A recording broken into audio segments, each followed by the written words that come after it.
You're listening to the Run for Your Lives podcast.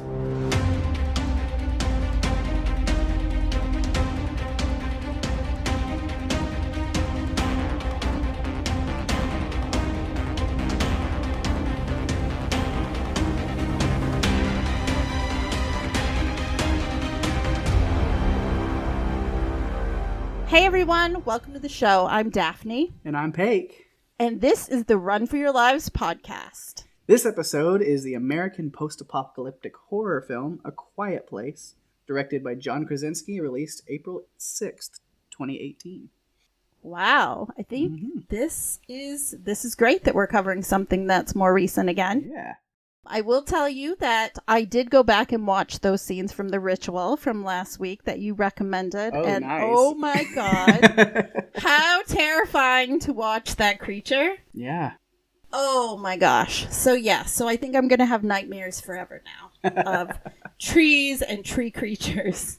So thanks for that. He's just there the whole time. You're not paying attention. Yeah. It scared the heck out of me. So thanks for that. Oh yeah. Anytime.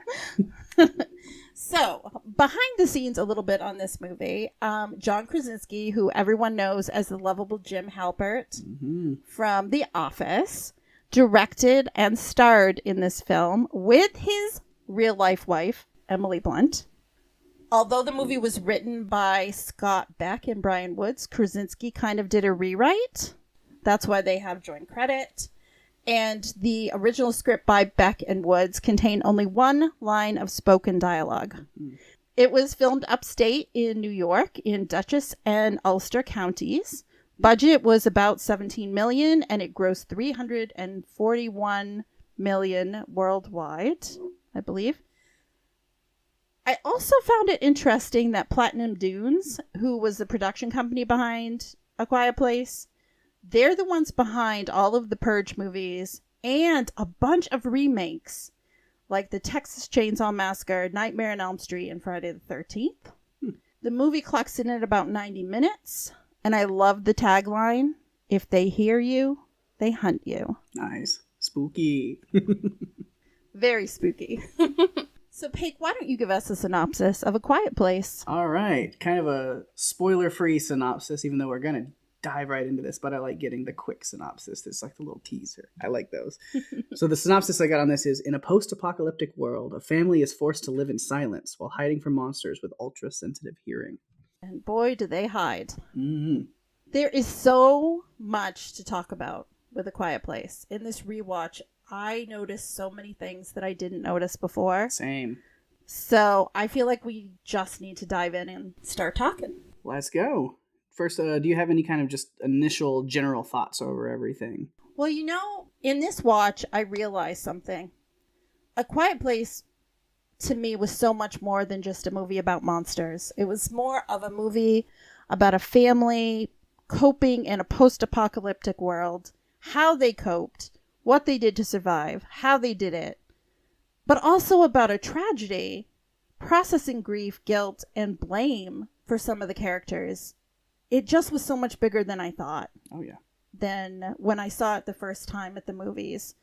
The acting was incredible. The use of faces, because of the lack of dialogue, the use of faces to convey the emotion, it just really blew me away and affected me and made me a little bit emotional during some of the scenes. Oh, yeah. And you could tell that they were living in fear. And even in some of the scenes where they were more comfortable, you still got this sense of fear and terror in their body language, because even though they were relaxed and enjoying the moment they were in, it's like there was something else weighing on them the whole time. Yep. My kind of initial thought, didn't go too deep on it, but I'd like to say that I really, really love this movie. I've probably said that with every movie we've covered on this podcast so far, but that doesn't make it any less true. I think you have, but I think it's because we picked some movies that are old favorites, but also new favorites. And it's a lot of fun to kind of revisit them together. Definitely. The thing about this movie is, I've seen it a couple of times before now. So this is third or fourth watch, I think. And for some reason, it gets more intense and more like emotionally like charging to me each time I watch it. And then now doing this podcast episode over it and, taking notes and really watching deeper, I noticed things about it that I've never noticed before, or like, I'll get into it later, but there's a certain character that I just completely overlooked the first couple of times I've watched it. And with this one now, I've really got a lot to talk about them and noticed a whole like arc and stuff that I followed. So that was really cool. Yeah. I think with some movies, that's what you see in that second watch, because you already know what to expect storyline wise. I think you can connect more with a character or a situation than maybe you did the first time because you were trying to figure out what was going on. Yeah. All right. So let's go ahead and jump in. Let's start talking about A Quiet Place. Let's do it. All right. First thing sounds great. I think we should talk about is a topic I kind of call just like the danger that they're in and the ways that they survive it. Danger and survival. Because you see like right off the bat that this is a very dangerous world that they're living in. Absolutely. You're seeing the newspapers kind of strewn about in the street and stuff like that, where it's like, it's the sound. And they build it up pretty quickly to where like silence or death. Like that's kind of, those are your two choices. And then you see the family together in this little like convenience store, drugstore. And, they're all kind of barefoot and, skirting about, and everything's real quiet. And they're, using sign language to talk to each other and, picking things up and putting them down and turning around. Just everything is very precise and quiet, and they're being, as quiet as they possibly can be. And the reason that they're in this family outing is we see that the oldest son of the family, Marcus, which I noticed they don't actually ever use any of the characters' names in this movie. No, they don't. No, but I have them all because, they're listed in the credits. And so then you go through there and you can see their names. So Lee, played by John Krasinski. Evelyn, played by Emily Blunt. And then I don't know which sibling is older. They don't really say. I think Regan is the oldest, and she's the girl. And then Marcus is the older boy. And then the youngest boy at the beginning is Bo. Anyway, just a little tidbit to throw out there in case people didn't know that. But yeah, but the reason they're at this place is because Marcus is sick and they've got to find medicine for him. And so they're there. And then you start seeing already these little creative ways that they keep things quieter. They have sand trails that are in the streets or up to their house, or all these different things that they can walk on. Of course, they don't wear any shoes or anything like that. And then even when they get back to the homestead and the barn, they're using these giant lettuce leaves instead of plates and silverware and all that stuff. They're eating with their hands. Their Monopoly pieces are all made out of like felt and stuff, where they've adapted to this new world to make very little to no sound. I noticed that as well. I thought the walking around barefoot made me nervous because I just think about Legos being on stairs and stepping on a Lego, stepping on a nail, stepping on something else, and having it be painful, and walking in the street. Yeah. To get to the little store that they went to, I'm thinking that cannot be comfortable. And there's no sand there, not like there is back at their home. So I just found that really interesting. And yet they seem so comfortable with it. Yeah. Like this is how life is right now. So this is what we're doing. Even when Bo is reaching to get the shuttle and it starts to fall and Regan catches it at the last possible second before it hits the ground. It's interesting when you think about adults having a hard enough time figuring out how to live in this world, but how to explain to a little kid the importance of staying quiet, even though I think they understand the monsters and that's why. I think still sometimes kids are kids and they forget. Yeah. So it just makes me think about how critical it is to have those communications and be able to explain these things in a way that kids can understand, because otherwise, as we see just a little bit after this, the dire situation and the tragedy that occurs. And that's the thing that kind of, even though, like you said, they've gotten more comfortable or used to this life, they're also not able to ever really be all the way relaxed or comfortable. They're always on edge. Like when I mentioned when they're playing Monopoly with these little felt pieces and one of them knocks over the lantern and breaks it and they had to put out the fire, and it makes just enough noise to where you can see just the terror on their faces. Like you said, there's a lot of that great face acting where they're just sitting in silence for minutes, listening and waiting, like, did they hear us? Every little sound they make comes with an extended period of just being so scared of, was that the time that we screwed up? Was that the time that now they're going to find us? And it's so intense and just mind-boggling to think of having to live that way. It's honestly like a life of waiting for the other shoe to drop. Mm-hmm. You don't know when that mistake you make and that noise that you make is going to actually cost someone their life or cause a major injury. Yeah. These monsters, though we don't see them a ton, they're really no joke. Oh, yeah. I mean, they're so fast. They can be there so quickly. And it's life or death. It's not an if, it's a when. You know, you make those mistakes and it's over. Yeah. It's that serious. It's that critical. Yep. And then they have these ways that they can adapt to make it a little bit easier or whatever, warning systems and stuff that they have. They have this, you see Evelyn flip these red lights around the homestead or the camp or whatever, where that like, okay, something's going down, and then like alerts anybody else in the area to be extra careful, be, quiet, and then alerts her family then to know that they need to go in and help her. But there's those little things. You see Lee sitting up on top of the silo, and I don't know if they do it every night or if it's just every now and then, but you see there's other homesteads and other places around the area, and at a certain time they light these fires just to check in with each other and know that like things are still okay in the area, that they're still alive. Mm-hmm. Because how else do you communicate? I mean, there's no Yeah. other way other than fires. It just sounds and seems so primitive when you think about it, but they have just created this existence of communication to others and communications to each other with the sign language, which is incredible. The use of sign language in this movie it's really incredible. Oh yeah, it is really cool. I love that they did that. And then they find other things as they go. I think we'll talk about this one a little more later, but I think one of the coolest things that you find, at least, is that these creatures have this like super sensitive to like feedback sound. Like there's like almost like an electromagnetic kind of thing that goes on with them. And that's more in like the topic of the creatures I'm sure we'll talk about later. But then, you get Regan being able to figure that out eventually by the end of the movie and realizing, oh, like we can actually fight back with this. And so it's a world of adaptation that they're in. I totally agree. And speaking of Regan, can we just talk about how awesome Millicent Simmons is? Absolutely. This was only her second film role. Yeah. She was the one that I noticed the most when I rewatched it because she was just incredible. And I did a little deep diving into this, and John Krasinski was really adamant that he wanted someone who was deaf to play this role. Yeah. He wanted someone that could help him understand and make the movie true to the experience and what they were going through.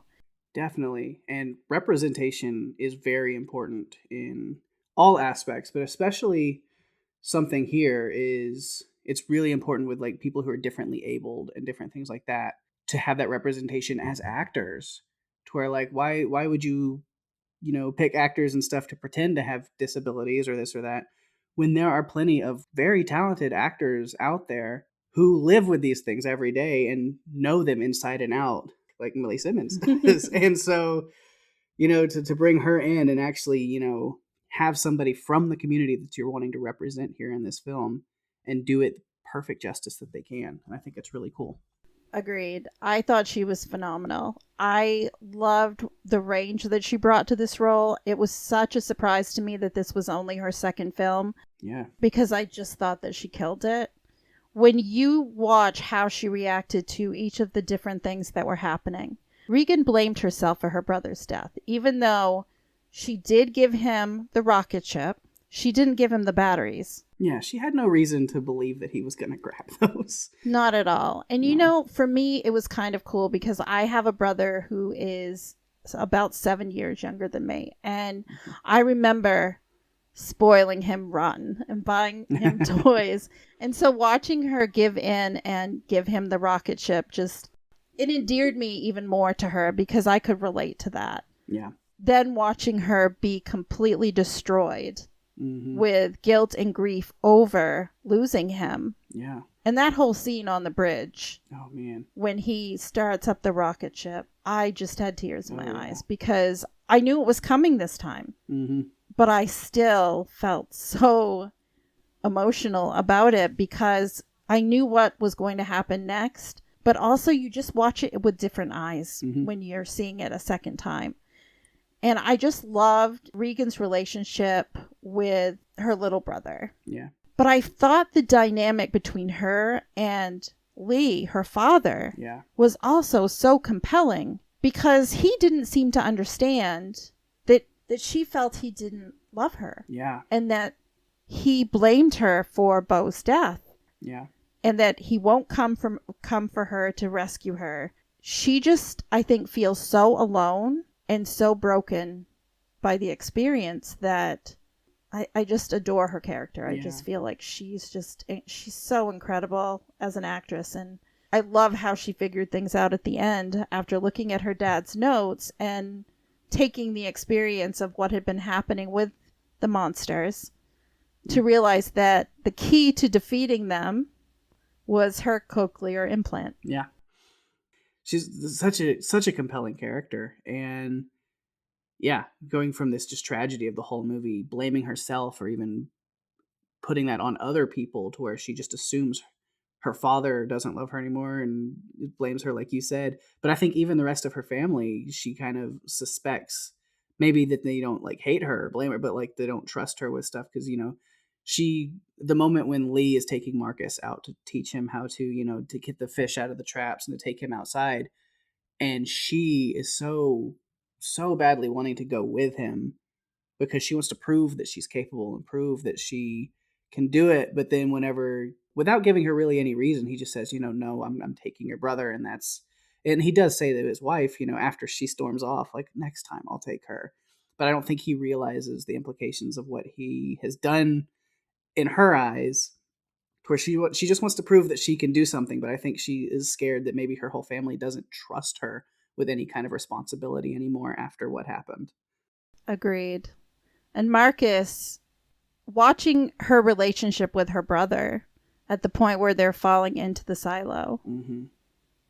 you can tell how much she loves her brother, but I still felt like this little bit of disconnect, like she's almost afraid to connect because of, she doesn't want to lose anyone else. She's just not sure.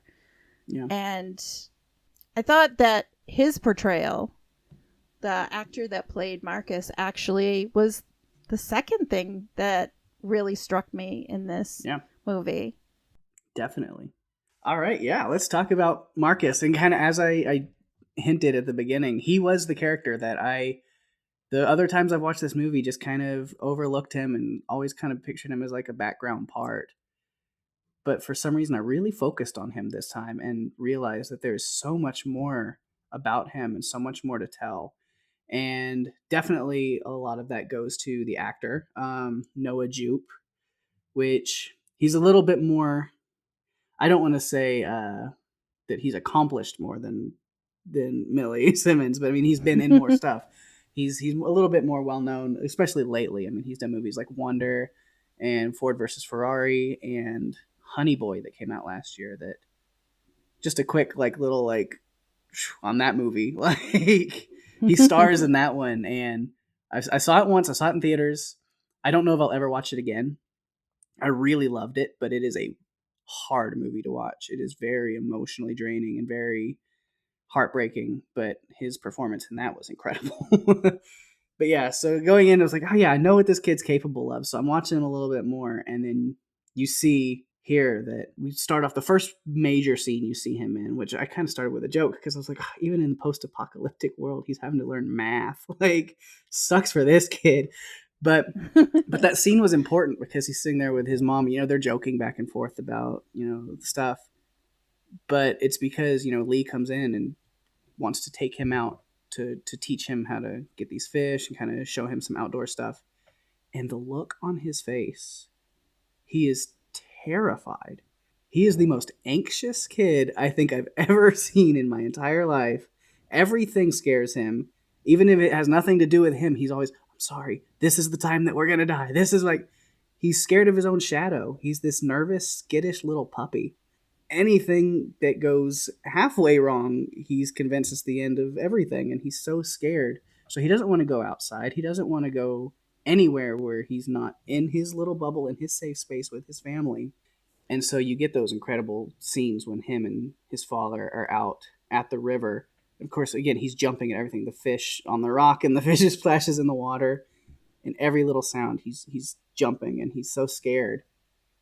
And then finally, Lee takes him back to the waterfall and shows him as they're talking, like, you're able to relax, you're able to let go a little bit. And up till the moment where he finally trusted his dad enough to yell out on his own, he finally got to let some of that go. But up till that point, I was just like waiting for him to just like fall over and pass out from anxiety. I was like, this poor kid cannot handle this.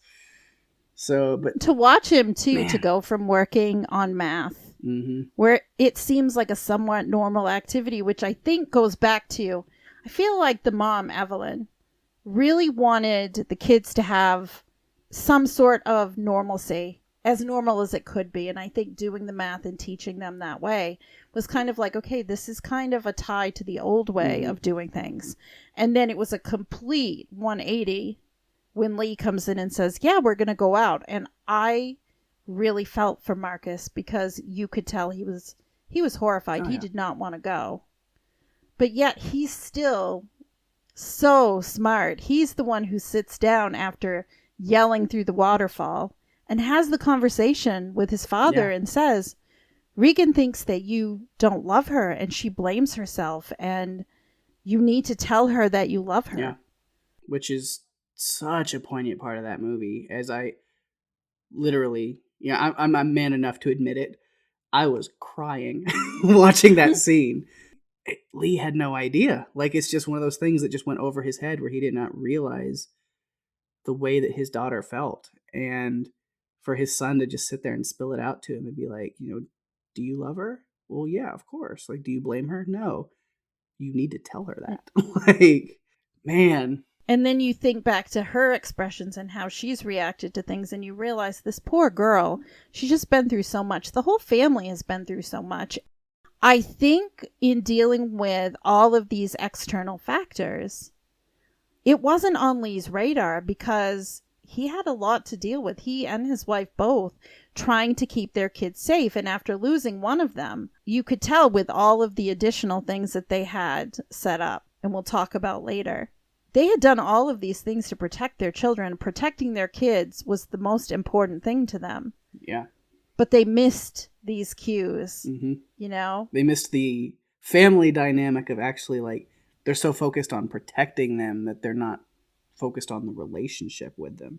Yeah, I agree with that. I think the relationship grew and changed, and you could tell that once Lee figured out, or was told by Marcus, that Regan is really feeling like she's alone, things started to change, and he realized how important it was to make sure that she knew that he always loved her, which in the foreshadowing of the end of the movie, when he sacrifices his life to save his family, his last words were to his daughter, telling her that he loved her and he'd always loved her.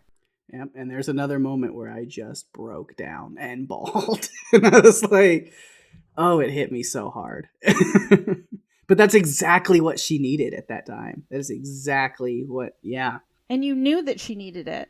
And you could see in her face that she's got this little bit of relief, knowing, oh my gosh, I was wrong. My dad does love me. But, oh my God, he's just going to die in front of me. And having to shift from one side, one extreme to the other. And like I said earlier, the emotional acting that was done in this movie was just incredible. And all of the cast really, as a group, were amazing. Definitely. Noah Jupe included.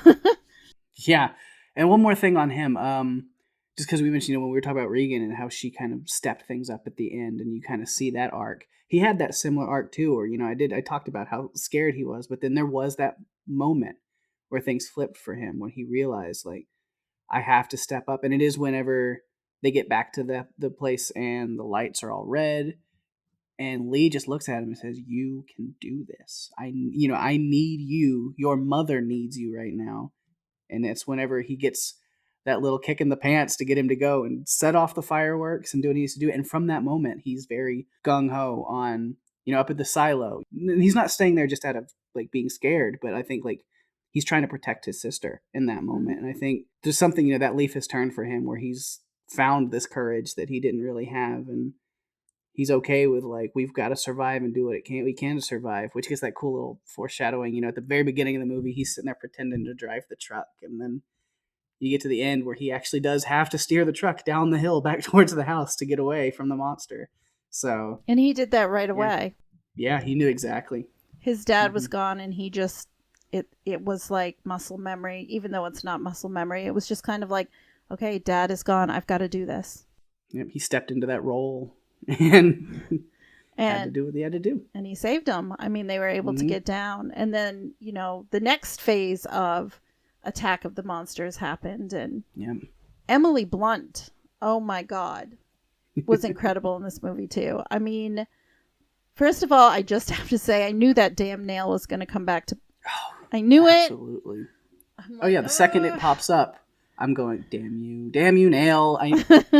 And for some reason, I can handle any amount of horror and gore and violence in a movie. But for some reason, it's the things like that. Those like little, small, simple things that are just like physical pain. Like somebody stepping on a nail and then having to slowly pull it out of their foot. And it's like those little things. For some reason, that's the stuff that I have the hardest time watching. I end up having like cover my eyes, be like, no. And you knew it was coming. When she was pulling the bag, all I could think is that damn nail. It's going to come back. I know it is. Even though I had seen the movie before and I knew it was going to happen still, I mean, watching it this time, I had the same reaction. It's like, yep, that nail's going to... The whole process of her, one, being a mother with 2 children, but also being pregnant in this new crazy world where you've had to adapt everything to just survive. Yeah. There aren't really any words for me to use to describe how she was in this movie. Oh, yeah. She was so full of intent. Everything that she did, she knew she had to get downstairs and turn on those red lights to make sure the family knew that the monsters were around. You can tell, and this is a question that I had too, and I really wasn't sure. Like, they were living in the barn, but it's clear that the house was their house. Yeah. I think the reason for that is just, it's probably an older house. It's rickety and steps and all these things that move and, you creak under you when you walk. I think they just had to move to the barn just because it's open and it's an easier place to live. And control. Quieter. Yeah. But because they still have their basement for Lee's got his little project set up and everything down there. But he doesn't even want the kids in there because there's too much stuff that could make noise or too many. They like the control of the barn where it's just an open floor, big open area where there's a lot less risk of noise. Yeah, that totally makes sense. And 2, they had the painted step, like where they were supposed to walk if they did go in the house. Yeah. Like all of these little painted splotches for them to walk on. I just could not believe Evelyn in the bathtub trying to have a baby, obviously in tremendous pain. Yeah. Trying not to make any noise. I mean, just watching her, you could feel what she was going through. It was unimaginable. But talk about the face of courage and bravery. Like, that was her. That's the whole movie. Like, even the most horrendous shit she's having to go through, she is fully in control and she knows how to be brave. Not just to protect her, but, within protecting herself, that protects her children. Exactly. And she's got a newborn. And thinking about a world like this with a newborn, and it's a world that you can't make noise, and babies cry. I mean, they just do. And you don't get a little schedule of when they're going to cry. They just cry whenever. And so she had the baby, was hiding in the shower, and then Lee, I'm just glad, knowing what was going to be coming, I was happy that Lee got to at least meet his new child before he died. But she was so strong, man, and so determined, and just saying to him, we have to protect the children. You have to go find the children. You have to do this. Instead of thinking of herself and the pain she had to have been in, she was so focused on the kids, making sure the kids were okay. Yeah. A little bit more on the baby situation. I think just the preparedness that they did have, because I was thinking, like, you're going to have a baby in this world is like the worst idea. I mean, I guess, you get to the point where it's like, well, I mean, humanity continues or it goes extinct. How long are these monsters an issue? So it's kind of one of those things. But they did have a level of preparation with it, which one of the main things, which seems horrifying and seems terrible, but in this world, it's a great idea, is they have this like oxygen tank with this little baby-sized face mask, and which is sad, but at the same time, like they have that plan. It's like, because we know we have to have this little safe zone, this safe area underground where it's already quieter, and then they have to put the baby in a box, and they've got this oxygen tank so it can breathe and sleep in there and be peaceful, so they have quiet. And it's something that you wouldn't even think about in normal life, having to do something like that, but that they've taken these steps and they've thought this stuff out. It's really awesome. Imagine that their brains, that's how they had to work all the time. Mm-hmm. Any new situation, you had to be thinking like 10 steps ahead of where you were. Yeah. Because you had to be prepared for everything. There was nothing spontaneous. It had to be well planned, well thought out in order to survive, because it really was life and death. It's terrifying to think that was their existence. Yeah. So I guess, every week when we do this podcast, we like to break down a lot of stuff about characters, and we say this every time. Aside from the human characters that are in each movie, the monsters or the dinosaurs or the tornadoes or whatever it is that we've gone over, there's always this non-human main character that plays a big part in these kind of movies like this.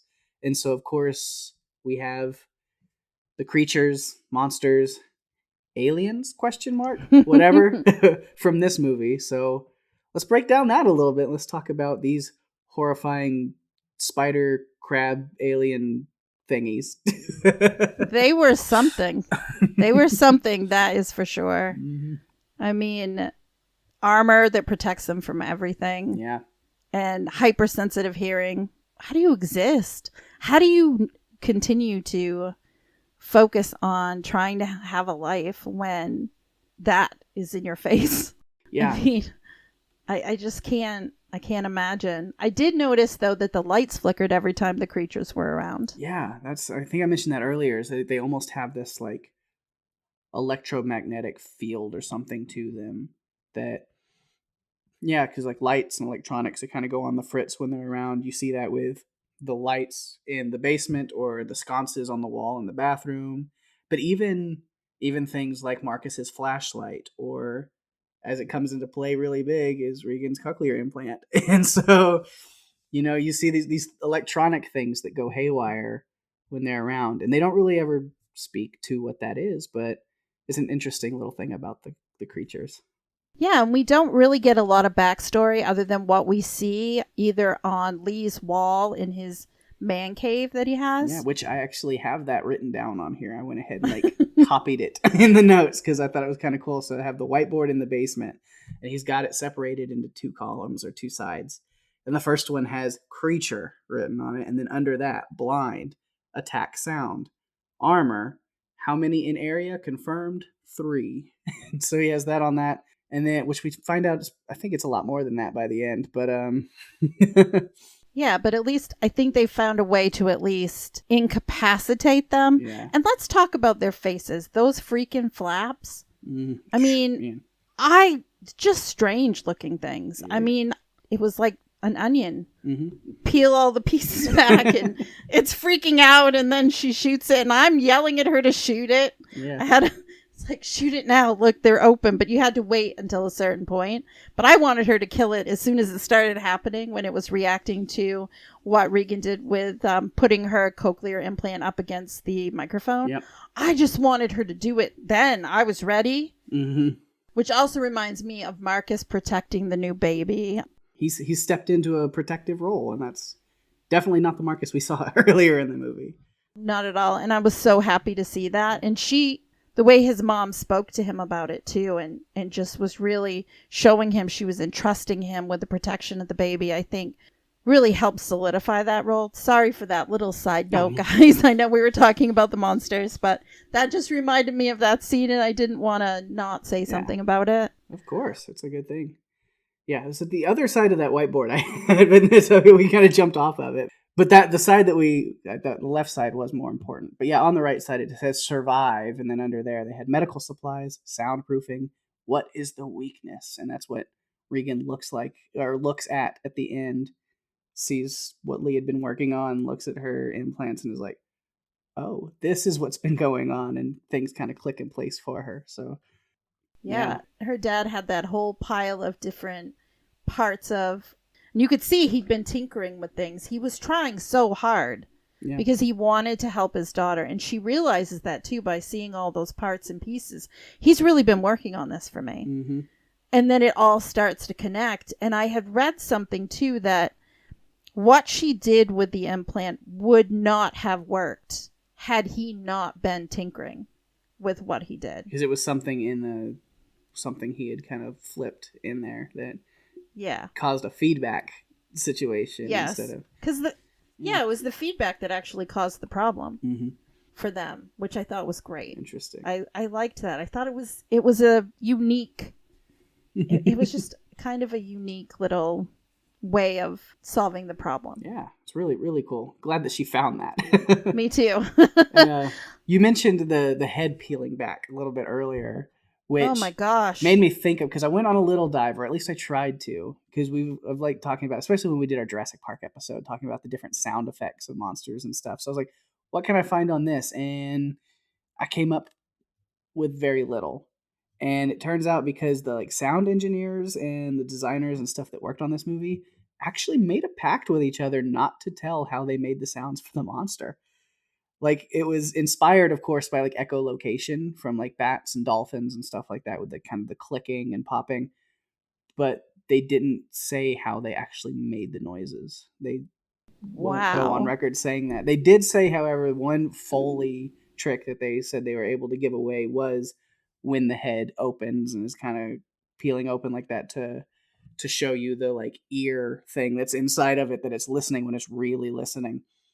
And of course, when that happens, that is the sound. They're just peeling back a watermelon and ripping a watermelon apart is where they got that sound from. So, oh my gosh. So it's got that wet, gloopy kind of sound to it as they're pulling it apart. Because John Krasinski had told them he wants to make it as gross sounding as possible, was his words. Make it scary and make it gross. I think John Krasinski really committed to this movie once he decided to do it. I know originally he didn't really want to, because he said that, quote, he doesn't do horror. But he read the script, or he actually was told what the story was about. Yeah. And his wife wanted him to do this film. And after she read the script, she wanted to do the film. So I think that definitely helped. I actually dug a little bit into what they used as inspiration. Not sound wise, but look wise. Yeah. Funny enough, Industrial Lights and Magic created the creatures. Okay. They're our friends that are behind Jurassic Park dinosaurs. Yeah. So super, super excited. John Krasinski wanted creatures to look like they'd evolved into no longer needing eyes. He wanted them to be somewhat humanoid. He had a specific idea in mind for them. And so I think ILM definitely delivered with what they gave us with those creatures. And they also took inspiration from bog people. And I wasn't sure what a bog person is until I looked it up. And it's actually cadavers that have been mummified in peat. And their skin turns black and they just age and they're all leathery. Yeah. And to me, it all goes hand in hand with wanting things to be gross, because that definitely sounds gross to me. The only other thing that I found out that I thought was super cool is John Krasinski actually did some of the motion capture for the creatures. He was in the suit. That had to be fun. Can you imagine getting in that suit and running around? And man, given everything that I've read, it sounds like he had a ball making this movie. So much so that he came back and made another one. Yeah. So that was cool. Definitely. I have a few other notes. I don't know. Do you have some other stuff to still talk about? Or? I do. Cool. We talked about this a little bit before, the importance of casting Millie Simmons as Regan in this role. And I wanted to elaborate a little bit more about the use of American Sign Language. And Cool. we mentioned it briefly about the importance of this. You mentioned it. I loved that John Krasinski was so determined to cast someone who could not hear in this role. Yeah. I really admire that dedication to making something authentic. And I did find out something a little interesting in this, that Millie Simmons actually suggested for Regan to rebel during the argument she had with her dad about the cochlear implant when he was trying to give her a new piece. And she was just like, it's not going to work. It's never going to work. It never works. She was the one who suggested that. And she also suggested that Lee should sign, in addition to I love you at the end before he dies, she also suggested that he also sign I have always loved you, which would make it really would hit more at home with how she was feeling, because she felt like he didn't love her now. He loved her before her brother died. And that kind of, it ties in, I think, really nicely. Yeah, and it's that whole time towards not only because I'm sacrificing myself for you, I love you right now, but like this whole time that you felt that I blamed you and didn't love you anymore, has not been the case. I have loved you every step of the way, and I think that like I mentioned earlier, is exactly what she needed to hear or see. Another thing that John Krasinski did, they hired an ASL interpreter for Millie Simmons so that the spoken and sign language could be interpreted on set back and forth in a much more easily understandable way for both sides, which I thought was great. And the person who served on this film, I uncovered this. Ooh. And as you guys know, Pake and I are big fans of Walking Dead. Yeah. And Lauren Ridloff plays Connie, and she is also deaf. Her husband, Douglas Ridloff, who is also deaf, served as the American Sign Language coach and mentor on A Quiet Place. That's so cool. It's so amazing, right? I love when we can tie things together like that. Mm-hmm. He also worked on the second film as well. So nice. All right. I've got a few other little notes that I just kind of thrown together. First off was just kind of the timing of some of the stuff in the film. I just thought was kind of cool, so I had it jotted down. The movie starts off, we see day 89 is the day that Bo was killed. And then it jumps to day 472, which is a year and 18 days. So it was a little over a year. I was like, man, that's quite a lot of time to just kind of jump forward. It shows that they've lived with this and they've not really moved on, but like it's the new normal. Where we find them then. So I thought that was kind of cool. And then when Regan goes back to Bo's like memorial marker on the bridge, and it's marked, his birth year, which I didn't mark down for some reason, but it says that he dies in 2020. 2016 was the birth year. Okay. But I just saw the 2020 and I was like, well, this film was released in 2018. So is this the future that they were seeing for this year, 2 years ago when this came out? And I was like, well, we haven't got these echolocation, ultra-sensitive sound hearing monsters yet this year, but there's still time, so. Yeah, the year's not over yet. Yeah. Who knows what's coming next? I hope not, but I wouldn't be surprised. Yeah, I hope not as well. And then I noticed that Lee, besides working on the cochlear implants, had been trying all of these different radio codes and stuff. He was radioing internationally to different countries all over the world, trying to see if anywhere was unaffected by this situation. And as it looks like, this is worldwide. Yeah, that makes it even more terrifying, I think. Mm-hmm. Yeah. His little man cave was pretty amazing with all the screens, and he could see everything that was going on. And I understand why he didn't want the kids to go in there, but I almost wish he had taken Regan down there a little bit sooner. Like together, I wish he had taken them. I wish together they had gone downstairs, because I think it could have been a really cool bonding moment, but I also know that it doesn't really fit the way that they wanted the movie to end. So yeah, I guess that really can't happen. Yeah. And I've got a little bit of personal connection to this movie, sort of, a little bit. Oh, are we going to talk about what we alluded to last week? Yeah. We teased it a little bit last week, so I'll talk about All right. that. First off, I think this just goes with it for everybody who saw this movie. Is the first time that I saw it, of course, was in theaters. This is probably the most unique theater experience that I ever had, due to the fact that there's just so many prolonged moments of silence throughout this film that it was like almost this like air of like awkwardness and discomfort throughout the whole theater, but like not in a bad way. It was like it brought everybody together, where like if somebody would like crinkle like a bag of candy or like crunch their popcorn or sip their drink, like the whole theater would like tense up.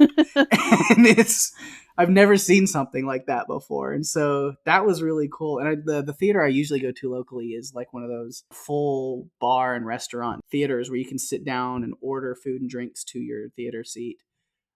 Me and my friends did not go to that theater for this one. We purposely picked just a regular, like family owned, like local theater that was just go in, sit down and watch your movie, because we didn't want any servers and stuff coming in and out of the theater distracting us. No distractions. When we were watching this one, because we knew what to expect. So we were like, no, this one we're just going to go in and just sit in silence and watch.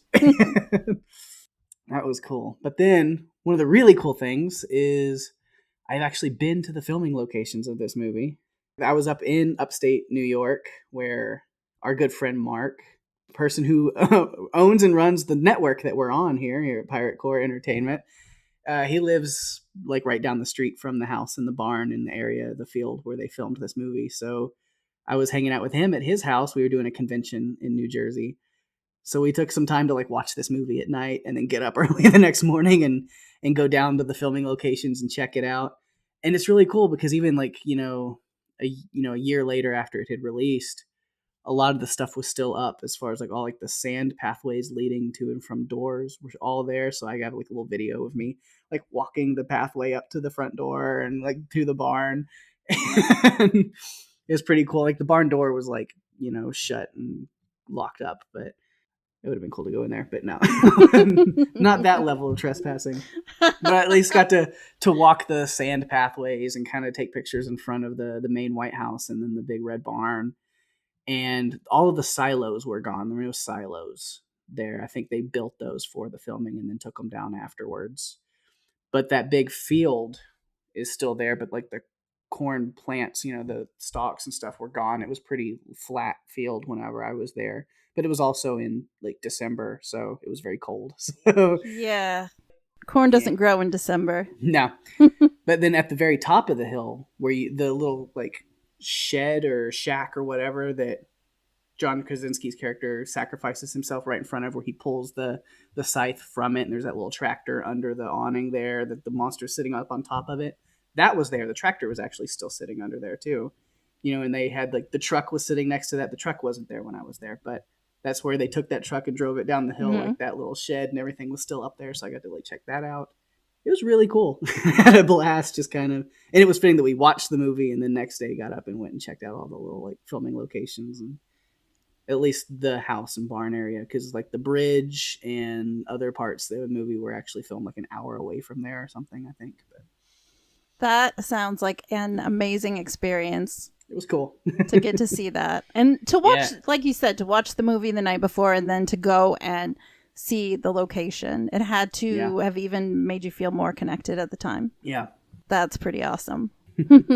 We alluded to that last week. So that's Pake's story.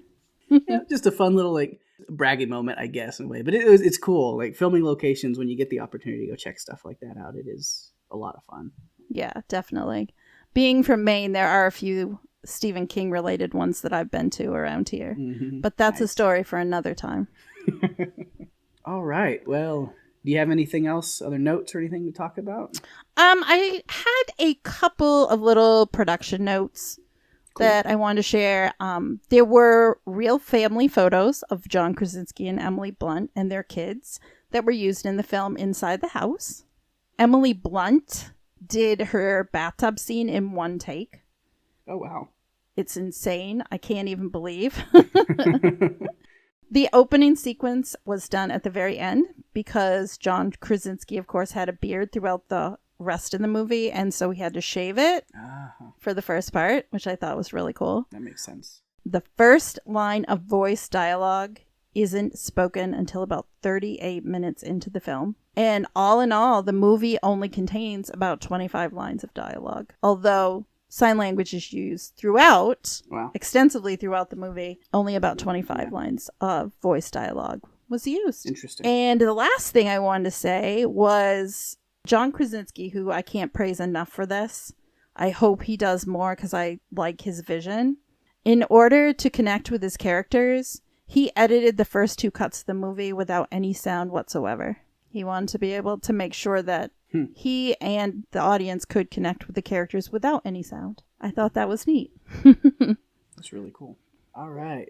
So next section that we kind of have here on the podcast, so we do our favorite quotes and stuff from the movie. Did you have anything for that, or? You know what? I found it really difficult to come up with any quotes. Yeah. Because it was just such an emotional, intense movie. Yeah. And the way that it incorporated sign language and the regular dialogue, I just felt like it stands on its own. Yeah. And I couldn't really decide which were the most important. Totally get that, because I almost had the same thing where I was like, yeah, I'm just going to skip quotes this one. But then there were a few little moments, I only have 3 things I wrote down, and 2 of them are sign language, so it's kind of a quote in a way. But then I think we talked about these already, but I'll cover them again real quick just so people want to hear them again and kind of relive those moments for a second. And I know I'm usually known for picking out the quotes that made me laugh, and I like the funny stuff. Yes, you do. Not the case this week. Honestly, all 3 quotes that I picked were things that made me cry. Just made tears flow out of my and it was just the stuff that hit me the hardest, but it was the most impactful. So, and they were little things. Both of the ones that are sign language are Lee to his children, respectively. Of course, at the end where Lee signs, "I love you. I have always loved you." That hit me really hard. And then the biggest moment I think he has to Marcus is, I mentioned it kind of turned Marcus around. It was the most simple thing, but it was the way he put it out to him, is paused. When he's trying to convince him, you have to set off the fireworks and you have to do this. He said, "You can do this." It was very every word held its own weight, or every sign. It was this he wanted to really instill that he had faith in his son in that moment, and it was powerful. He really needed to hear it at that time too. He really needed it. I think it helps complete the arc, is hearing that from his dad. And then the only actual voice, audio quote that I have is, I jotted down the exact conversation between Marcus and Lee when they're sitting there, that part where he brings up Regan. And again, we talked about it already, but it just it killed me to have Marcus spell it out for him like that, where he says, "Do you blame her for what happened?" And he just answers back with a simple no. And then he looks up at him and goes, "'Cause she blames herself." And then, there's a little moment, I think it cuts to another scene or something, so it kind of holds back. And then when it comes back, he says, "It was no one's fault." And then there's a little pause again, and then he says, "You still love her, right?" So, "Of course I do. You should tell her." And it was just that drove that home for me. I was like, oh, my heart right there. Ouch. I'm done. So much of it, I know I've said it before, this movie just had so much heart when it came to the dialogue. Whether it was spoken or signed, there was just so much heart. Yeah. At the end of the movie, I felt drained because I felt like I was so invested.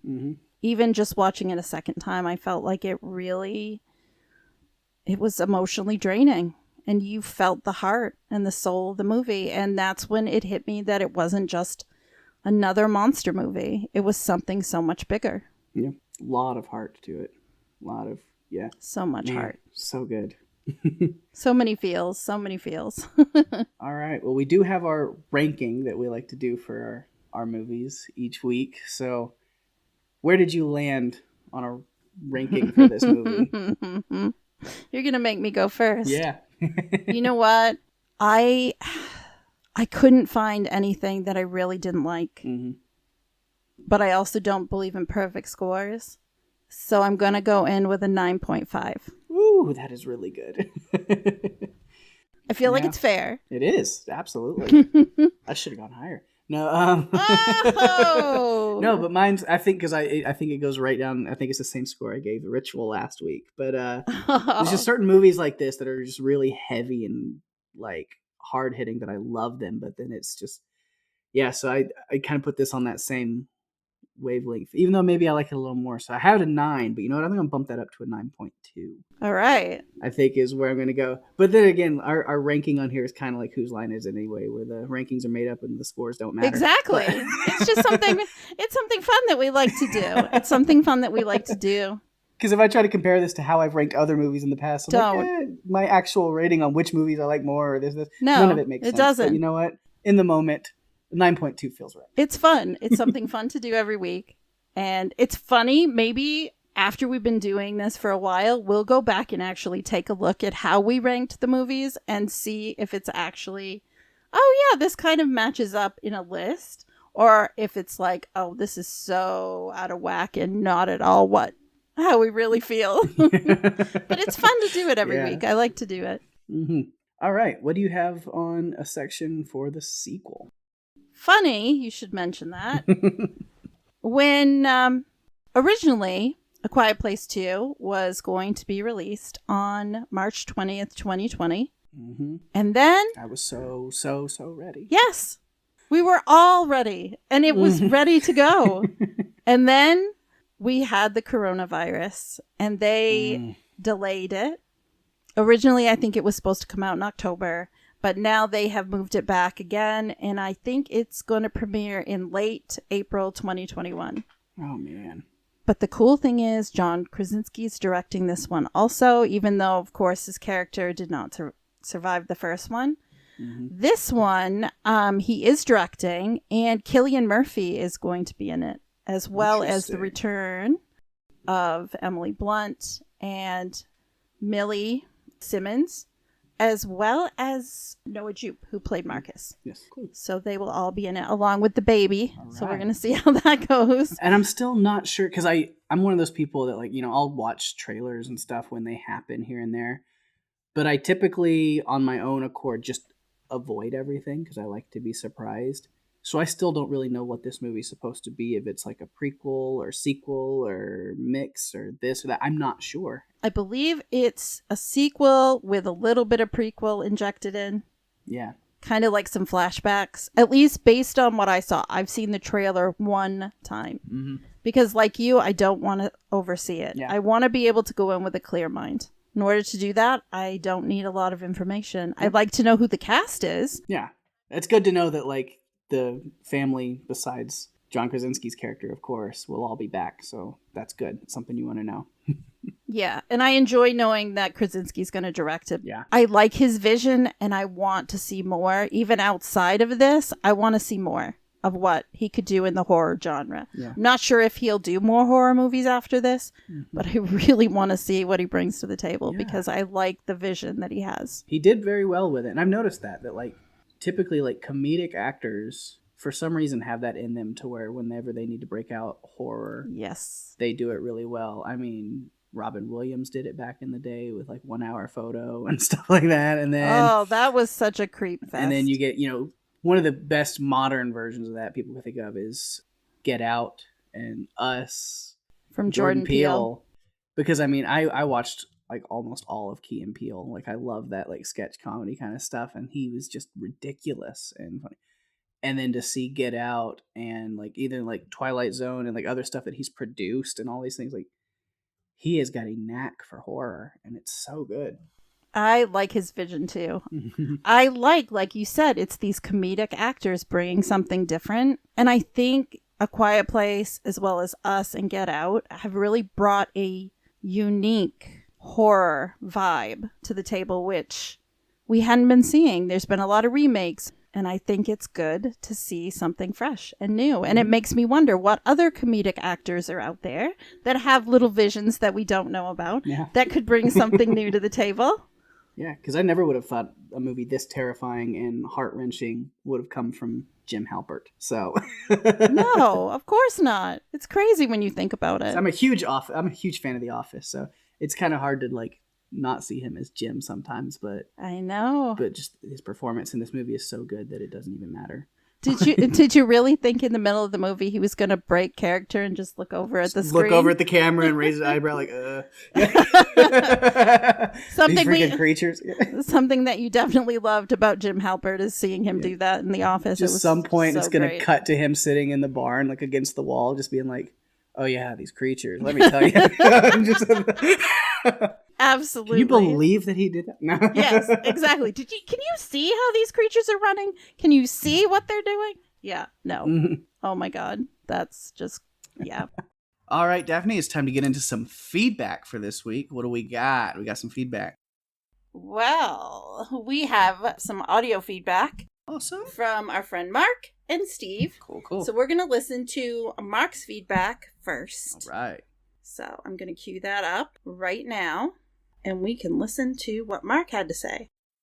Hey, Daphne and Pake. It's Mark here. Just wanted to give you some feedback and my thoughts on A Quiet Place. Well, basically, I literally live 1,500 feet away from where they filmed the house scenes in A Quiet Place, which was a lot of the movie in itself, as you know. And I really enjoyed the movie not for that fact alone, but it was the first like PG-13 kind of horror movie. It was really suspenseful, and I really enjoyed the story and how they actually did it. You know, it was really cool. As far as filming is concerned, though, when they actually filmed the movie, they spent 3 months here filming. And a funny story is that the night before I had to go to a Walker Stalker con, I was trying to go to bed early, but they were out there filming. And the weird thing is that they were doing the gunshots that night with John Krasinski. And they went off like a few times, and it got so annoying, so I blared my guitar out and aimed it towards the filming location.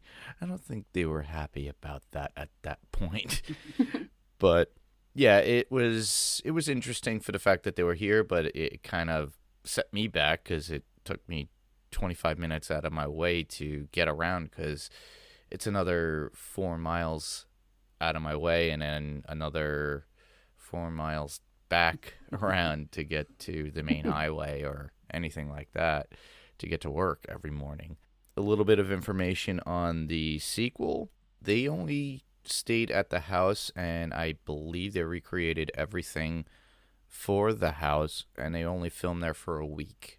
So I got to see a lot of base camp. They did it within a week, so they were staying in local hotels and inns in the area, so we knew that they were there. But it was interesting nonetheless for the fact that obviously I'm pretty sure it's going to revolve in the sequel, and this might be spoilers, might not be, because I'm just going on speculation of what I saw. They'll probably film in the very beginning of how they got there, and then probably when Emily Blunt's character and the kids leave the house for some reason. So that's what I got out of it from the sequel's filming and their time there. So we're probably not going to see that much of the film, probably maybe 5 minutes worth or maybe 10, depending on the situation of the film. But I really enjoyed the film. It was so suspenseful. The ASL that they used in it, the American Sign Language that they have, was really intriguing to me.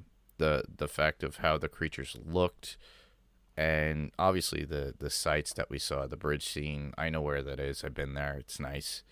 And then on top of that, and it's a cool thing too, and Pake will probably say it, sand was still there when he came up to visit about 2 years ago, in front of the house leading up to the steps, and a little bit on the farm area. And there's still some there too when they did the sequel, which was pretty cool. So I'm curious about your thoughts. My thoughts, I thought this was a really good film for its time when it came out. I think they underrated it. I thought it was heralded in theaters, but it didn't really last that long. But on video on demand and people wanting to see something cool, I thought it was awesome. Oh, and by the way, when they do the aerial shot, you can't really see my house because they use CG to cover up all the houses on the corner with all the lights and everything. Oh, wow. So that's just another little tidbit I wanted to throw in there. So like I said, I look forward to listening to the podcast and what your thoughts are and what you rate it.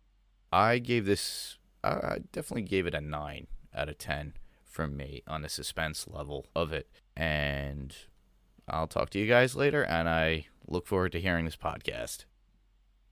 Awesome. Thanks, Mark. Yeah, thanks, Mark, for that. That was awesome. And yeah, because, knowing the area a little bit by spending a little bit of time with you there at your house, when we were rewatching it for this podcast, I remember when they had the big pan up shot where they're showing the whole area, and I was like, Mark's house would be right there, but it's not because they cut it out. Well, now we're going to hear from our good friend Steve. Hey, Pake and Daphne, this is Steve. This is for A Quiet Place. It's been so busy this week, I've not had a chance to rewatch it. I may try to rewatch it tonight, I'm not sure. But it was so cool to actually visit where they filmed the place. That was the first time that Pake and I met. I believe that was the first time Pake and I had met in real life, and so it was really cool to see that place. And I actually watched it for the first time that weekend, and had just a great time with Kat and Pake and Mark. And then of course we took a bunch of pictures there, and I have to see if I can find them. They're on my phone somewhere. But it's a great movie. It's I haven't rewatched it since. I'm not a huge horror fan. I kind of pick and choose my horror that I watch. So it was kind of different. So it was very dark too. Not dark like, well, it was dark plot wise, but it also was just very dark scene wise and lighting wise. And it's hard for me sometimes to see those kind of movies and understand really what's going on. But it was really well acted. I can't wait till the sequel comes out and going to see it. Hopefully we can go to see it in a movie theater. But it was really great, and I appreciate you guys doing it. And like I said, I may try to watch it again tonight. Maybe, we'll see. Just not like I said. It's really good. It's well acted. It's So anyway, that's my thoughts on A Quiet Place, and can't wait to hear you guys' podcast on it. Talk to you later. All right. Well, thank you, Steve, so much for sending in your feedback. It's such a great story for you and Pake and Mark and Kat to all have been together and gone to visit the house. And so it's really cool to have at least heard from a couple of you what the experience was like. Yeah, it was kind of cool through those voicemails to relive some of that. And it's been a few years now, a couple of years. And yeah, it was a lot of fun. We were all together for a Walker Stalker convention, and just getting to hang out, watch movies, go to filming locations, nerd out that whole weekend together, go to some cool shops in the area, including a candy and coffee shop owned by Jeffrey Dean Morgan and Paul Rudd. We went and checked that place out because that's kind of in the area too. So it was a lot of fun. I know. I look forward to us getting back to being able to go on these little adventures again. Yeah. It'll be nice to have things be a little bit more normal. Well, again, thanks so much to Mark and Steve for their feedback. We always appreciate that. And if you want to hear a little bit more of those two guys, then you can check out their podcast, Panels to Pixels, on the Next Level Radio Network. And let's see, they just finished Umbrella Academy there, and then they also released an episode including Daphne right here, covering The Walking Dead season 10 finale, but not finale because now they're adding more episodes. But that was so much fun recording that with Mark and Steve. And I'm a big fan of The Walking Dead, which I'm sure most of you guys have heard that on this podcast before. That's how Pake and I know each other, is through a Facebook group devoted to another podcast called Walking Dead Cast. So that's how we met. So it was really cool to be able to talk about Walking Dead with Mark and Steve and kind of digest and break down the finale or the non-finale. So it was really great to do that. And I think that Mark and Steve are now going to be covering The Boys. Awesome. That's been very good. I have not seen it, but maybe I will check it out. Yeah. Speaking of Umbrella Academy, Pake, you and Rima just wrapped up the Umbrella Academy over on Strange Indeed. We did. We are finally, I say finally as I was ready for it to end, but no, I'm sad that it's over. I can't wait till next season. They better give us a next season. But yeah, we finally have reached the end of the Umbrella Academy. and we will be jumping straight into The Haunting of Bly Manor over on Strange Indeed. And our first episode of that should be up this weekend or early of this next week. So go over there and check that out if you're a fan of The Haunting of Hill House, which is now like season 2, but it's an anthology, so it's a whole different story. Some of the same characters and stuff, or not characters, but some of the same cast are coming back. So I'm looking forward to it. It'll be cool. I am a binge listener, and so it's really hard for me to go week to week with a podcast. But I did with Strange Indeed and Panels to Pixels through the Umbrella Academy. It was a lot of fun. So I'm going to try to do it with Bly Manor, but I'm not sure I'll be super successful. But we'll see how it goes. Yeah. And then some other podcasts. We talked about the Walking Dead cast a little bit. So got to throw that out there. If you're a fan of the Walking Dead cast is back regularly with the Walking Dead World Beyond. They'll be covering that. And Fear the Walking Dead is coming back this weekend also. They're not covering that week to week, every episode of the full show, but they are going to give, I think on their World Beyond episodes, a little, a few minutes to kind of say what they thought about Fear for that week. But yeah, they're mainly covering World Beyond right now since that's the new thing. See what's going on with that. So if you're liking that or interested in that, listen to Walking Dead cast. Yeah. And then also, again, so speaking of Mark's coming back around again.